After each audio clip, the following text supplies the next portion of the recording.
Hello, everyone, and good afternoon. My name is Madison. I'm the marketing coordinator at the Business Software Center, and today I'm going to review compliance for Microsoft 365. This is a subject that we do cover pretty frequently, but every couple of months there's always something new to talk about. So we're just going to go ahead and review that today. This is part of our Coffee Talk TBSC series. So if you ever need to get in contact with me, please use the hashtag on Facebook, LinkedIn, Twitter, or YouTube, hashtag Coffee Talk TBSC, or you can email me info@businesssoftwarecenter.com. Now, this is a live presentation and I will post it on YouTube afterwards in our other social media channels. So during the live session, please note the questions and answers section is open. So please drop your questions during the live chat. If you're watching this at a later time, please use the hashtag to find me or email me info@businesssoftwarecenter.com. So I'm just going to go ahead and dive into Microsoft 365 compliance, and that primarily focuses on this thing called SAM. Now, SAM stands for Software Asset Management, and it falls into this IT asset management bubble. So if you have an IT department, chances are they are looking at your SAM, your licensing management, and your software compliance. And so this might be something they might review every couple of months. They might have their own different techniques on how to remain compliant. But I'm going to tell you right now, typically a lot of businesses tend to not realize their compliance issues until the Microsoft auditing, which is kind of dangerous. I think it's kind of one of those things where because it's not really seen or talked about so much, it kind of falls to the wayside for other priorities. And so we do see this a lot in businesses, is that businesses simply just aren't managing their software. So I would say the primary goals for your software asset management should be to keep track of your assets. Of course, you want to simplify the process. You don't want it to take a whole lot of time for your IT department just because they have so much else going on. It's a good way of reducing your costs if you learn how to track your assets. And of course, you can get a great return on investment, basically knowing who's using what and teaching them exactly how to use their licenses appropriately. So an example of that would be if you're on the Microsoft 365 licenses and you're noticing because of the usage levels that somebody is not using Teams, you can go in, train them how to use Teams, and that way it increases your return on investment because you're using what you're paying for. And then, of course, you can plan strategically if you have proper software asset management in place. And so, as I mentioned before, we just see this a lot in businesses where SAM kind of falls to the wayside. It's really easy to forget until you get hit with a Microsoft audit. And a good way of simplifying the process is definitely through automation, and I will talk about that a little later in the presentation. So what exactly is software compliance? Well, a good question to ask yourself is, what are you legally entitled to use? Usually these service agreements that you sign, these contracts that you sign to get these licenses from Microsoft have a lot of fine print, a lot of detail, and it's kind of confused with legal jargon. It's easily forgettable because there's so much compact into these licensing agreements. And so sometimes it's just hard to tell what are you legally entitled to use. And so, of course, we have different ways of helping you remain compliant in a quick, efficient way. One of the things that we find is that the inventory is incorrect with our businesses. We find that some employees are over installed on devices, and typically with Microsoft 365 licenses, you're only allowed to have 5 installs to 5 different devices. Sometimes we find them on 10 different devices, and so this automatically puts you in a really bad situation where you might have to back pay for breaking your licensing agreement, or worst case is legal action. So with software compliance, even though Microsoft says they might perform these audits, It might happen, it might not happen to you. It really depends. It's in the licensing agreement that they're allowed to do it up to 2 years. I'm sorry, allowed 2 times every year, but typically we don't really see that. But I would say a really good way of avoiding any situation is, of course, performing your own business, your own company audits without Microsoft's interference, because if you get in control of your licensing, you will reduce the risks of having to pay more later. Yes, so you're required to have the correct licenses for each device, and you must run on the correct version with your software compliance. And so that's one thing that's really nice about the cloud is that you pay month to month, so you don't have to fall into like these 3 or 5 year contracts. But at the same time, because you're on the cloud, everything automatically updates for you. So, anything on your device currently, on-premise software, sometimes it's just hard to stay up to date because you have to do the installation yourself. So moving forward, I'm just going to talk about Microsoft 365.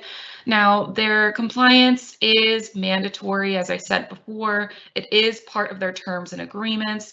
Oh, and I do have it's audit once every year. I thought it was twice every year, but okay, at least there's a stipulation in the contract. They might do it, they might not, but they put it in there anyways, just in case. And they will give you a 30 days notice. Typically, this notice is in like print, and they'll mail it to you. And there are certain auditing triggers that might happen. One of them is business growth that happens over a short amount of time, or severe business changes. So say, for instance, you had only 10 licenses, but your business is booming and now you're using like 100 licenses or something like that.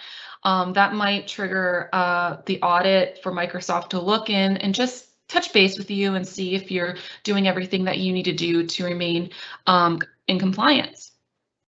And so the auditing process does start with that formal notification letter. Of course, you'll get it 30 days in advance. These verifications are executed by independent accounting firms, so it doesn't mean Microsoft is going to come to your office and have a Microsoft employee perform the audit.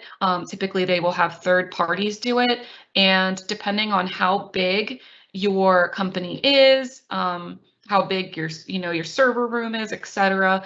It might take up to a few hours to a few days to do the full auditing for you. And then, of course, at the very end, you will receive a notification telling you whether you're in compliance or not. And so if you are in non-compliance, Microsoft does have on their website actions for non-compliance. So if you're not compliant, of course, they give you the opportunity to become in compliance. It's not like they just slap you with a whole bunch of fines for not being in compliant. They really make an effort to help you out whenever you're not in compliance with them. So if you go on their website, you can see I have it here, but if you just type in actions for non-compliance, you'll figure it out.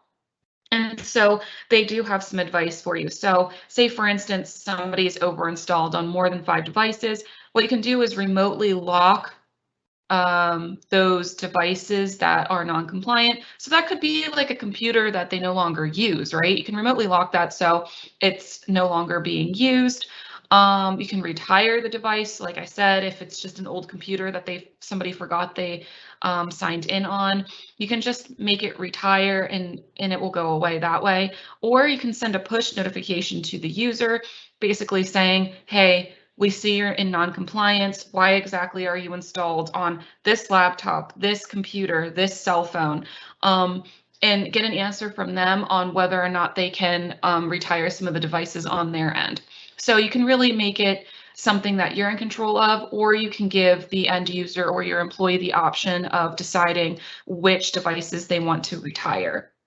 So, of course, there is dangers to being in non-compliance, and so here are some of the penalties that you might receive for being in violation of your 365 agreements.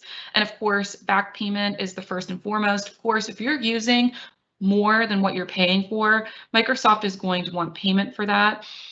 Say you haven't paid them back, you might experience additional fines on top of that. It really all depends on your servicing agreement as well.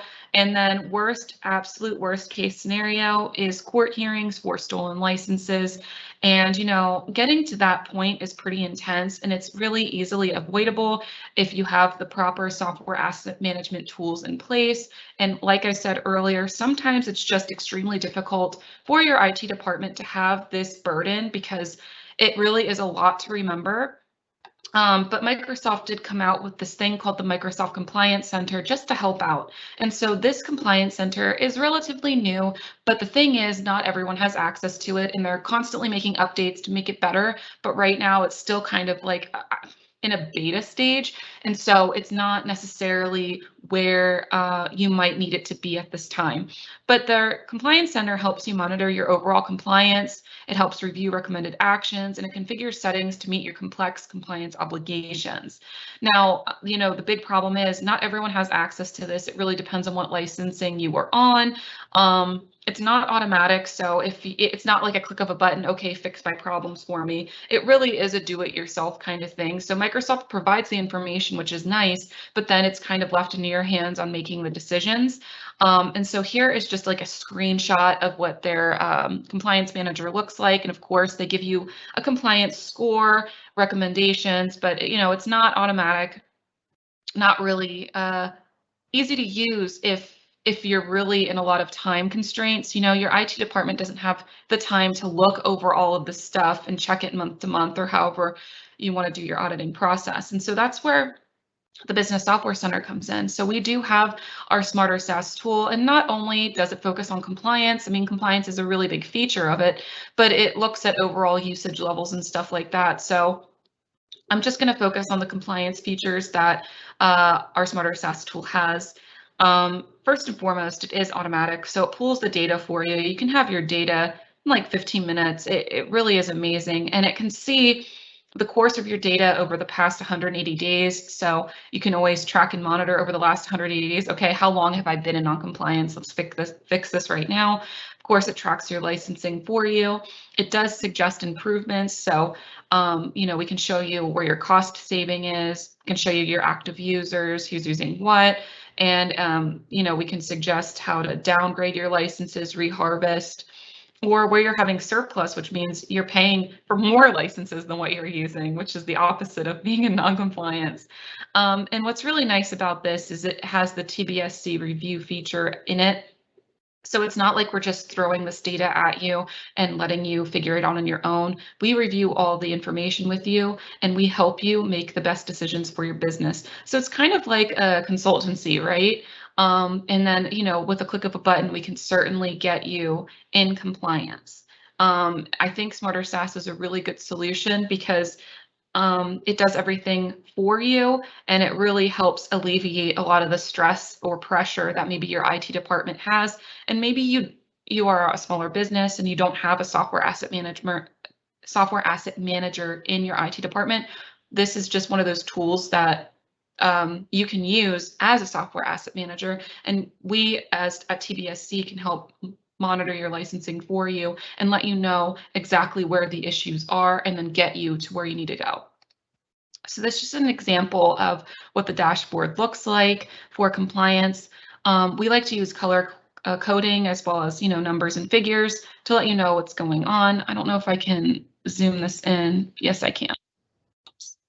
Okay, so you can see here that anything in red means you're in non-compliance, and of course that means above 5 installs. Anything in yellow means you're right at the cusp. You're at 5 installs, so you need to slow down and watch. Anything in green, you're less than 5, you're good to go. You're in compliance and you're okay. And then of course we break it down by user and exactly where they're installed, so you can see Android, iOS, Windows, etc. So we can really pinpoint exactly where these installs are. So if you like the sound of our Smarter SaaS product, we do offer a free trial. Our free trial is 30 days. I'm not sure why it says 14 on there, but yes, we do offer our free trial. So you can visit our website, businesssoftwarecenter.com, to get a free trial, or you can find us on Microsoft App Source or Marketplace, just under the Smarter SaaS for Microsoft 365. And you can download the free trial directly from Microsoft. So it's pretty easy. And I would say big benefit to Smarter SaaS is it just does the work for you.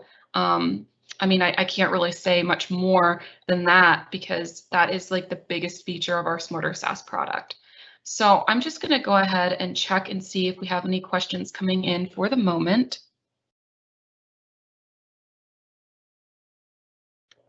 Okay, I don't see any questions at this time. So I do appreciate everyone joining the call today. I hope that this was enough information for you to kind of understand the bare minimum, the bare basics of Microsoft compliance. It's certainly not an easy thing to pick up on just because of all the legal jargon, all the wording, but we are here to help you. So if you're interested in our free trial, please check us out. Thank you so much for joining me today, and we'll see you at the next talk. Bye-bye.